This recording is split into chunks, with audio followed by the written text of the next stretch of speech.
Hero's IT landmark? So Hero MotoCorp, as you know, is world's largest two-wheeler company.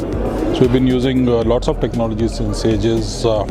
As an organization, we are really very clear that technology really plays a huge role in ensuring we not just meet our top line, bottom line, other targets, but technology runs into each and every part of our organization. We've also been early adopters of technology, starting from ERP or an email once upon a time, long back, to some of the new age technologies, whether it is IoT, whether it's artificial intelligence. We already started exploring blockchain. We're looking at 3D printing we have been using in a big way. So there's a huge amount of technology landscape. It's not just about looking at technology, but how do we really get benefit out of those technologies. Some of the projects that we run are among the largest projects in the country, whether it's a dealer management system, which is a huge, so we run a huge warehouse management system, and our warehouse at Neemrana, which we call as Global Part Center, is perhaps Asia's most automated warehouse. We do that. There's enough and more that we do on technology. We became first company in India to start selling our spare parts online. Of course, prior to that, we started selling two-wheelers online, then spare parts online. We have our websites in many Indian languages. So there's a lot of work that we do from technology perspective. We also evaluate new technologies on a regular basis. We give a lot of emphasis on exploration, on innovation within our organization, where teams work on new stuff, also to enhance the knowledge level of teams. So which are the technologies you think that initiatives you've taken at Hero have actually given ROI? Most of the technologies have given ROI, starting from whether it was a ERP implementation long back to the CBL implementation, DMS implementation that we did. So what we actually do is, and all the technology is post of that, what we do is we were the first company in India which started creating an annual report for IT. And we look at each of the technologies from a business case perspective. What money do we spend? What is the benefit that we are driving out of it? If we are driving less benefit, what needs to be done to ensure that we get the value out of it? So value delivery is the biggest thing for me personally, and I'm proud to say that all the technologies that we have deployed, we are using, are giving us enough return on investment. But that doesn't also mean that we are not looking at new technologies. There are a lot of new technologies that we keep on exploring. We experiment a lot of technologies. Some of these experiments do fail. But for me, we learn from those experiments, move on to new technologies, learn from the failures. And when we implement after all the failures, it gives us huge ROI. So ROI and value is a big thing. So what are your learnings that you'd like to share with your peers? I think a couple of learnings. Number one, whenever you implement a technology, it can't be just based on hype which is there just because my competitors are doing, or you see it in conferences. You should not implement. You first have to look at business value. You also need to ensure that your own teams understand technology. You can't be just running after consultants and implement technology.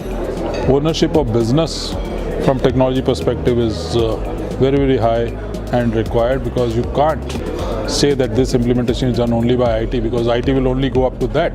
But then the usage has to come from the business. So business ownership has to be.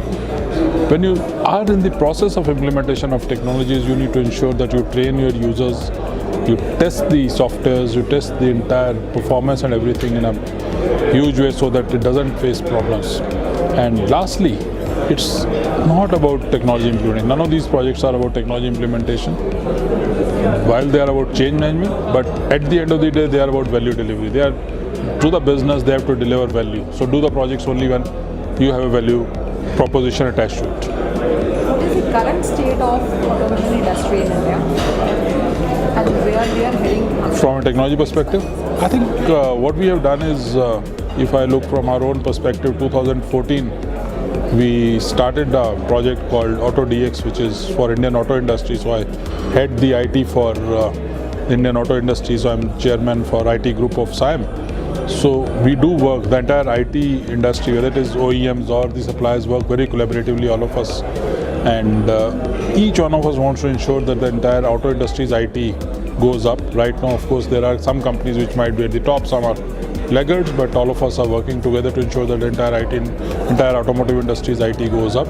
So AutoDX, which we started in 2010, went live in 2014. Fantastic journey. Around 8 months back, we came up with a project. We wanted to set up a digital roadmap for digital technologies, roadmap for Indian auto industry. In the month of February 19, we launched this compendium, which is roadmap for digital transformation of Indian auto industry. So Indian auto industry today is really wanting to use digital technologies. Auto industry has always been one of those industries which was at the forefront of technologies long back, but somewhere the usage of digital technology over the last few years has been not at that pace, but now people are wanting to get into that again. Looking at the security pitfalls with technologies like IoT and AI, so what do you think, do we really need interconnected or connected devices in cars? Of course you need. You can't, just because there's a failure doesn't mean that you should stop. So if your mobile phone is insecure, you don't stop using a mobile phone. If there's a PC or a server that crashes, you can't stop that. So I think the issue is not that you should stop. The issue is how do you ensure that things are secure. So security would of course involve a lot of technology, but more importantly also the people part and the process part. So individuals need to be trained to ensure that things are secure at all times. So how do you align your IT goals with the business goals? You don't have to.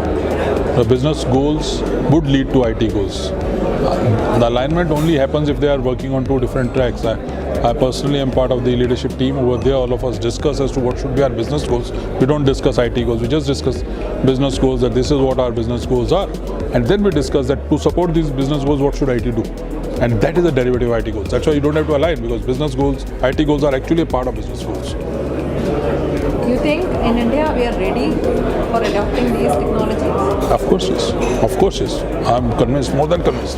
So 6 years back, people said that cloud, whether cloud will come, not come, whether public cloud, security, all those issues. But we said we are putting our big infrastructure out on cloud, and we demonstrated. IoT, we started 4 years back. 3D printing we've been using for ages. AI, machine learning, we are already doing some pilots. So I think India is ready.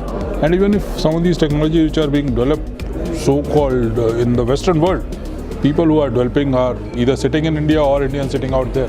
So to my mind, India is there. So what do you think should be done to make these technologies impactful, as strong as technologies like blockchain? They are successfully being implemented in banking sector. So what should be done to make it equally stronger? I don't think it's a question of being successful, stronger, all those things. I think each technology evolves. You start with a particular, maybe a use case. So in blockchain, for example, financial sector has been a use case. Now people are talking of supply chain as a use case, HR as a use case. In IoT it was manufacturing, in some of the AI it is, or machine learning, it started with security. So in any one of them it starts from that. But as technology matures, there are other use cases which come in and other industries pick up. So I'm not too worried on that part.